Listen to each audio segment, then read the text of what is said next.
হাতে তোমায় তুলবো রাগিয়ে, এই হাতটা ধরে যেতে চাই আমি সত্যি বহুদূর।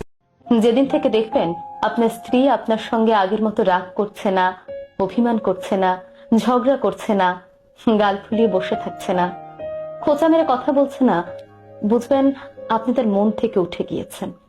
কারণ মেয়েরা তার প্রিয় মানুষের সঙ্গে ঝগড়া করতে ভালোবাসে, আর মেয়েদের মন থেকে উঠে যাবার মতো কাজ কখনো করবেন না, কারণ এর চেয়ে ভয়ঙ্কর আর কোনো কিছুই হয় না। তখন তার মনে আপনার জন্য কোনো অনুভূতিই কাজ করবে না। আপনি তাকে আগে যেমন কষ্ট দিতেন, তেমনি তাকে আর কষ্ট দিতে পারবেন না। আপনার কথায় সে হাসবেও না, কাঁদবেও না। আপনার থাকা না থাকায় তার কিছুই যায় আসবে না, সে আপনাকে আপনার মতো করে ছেড়ে দেবে।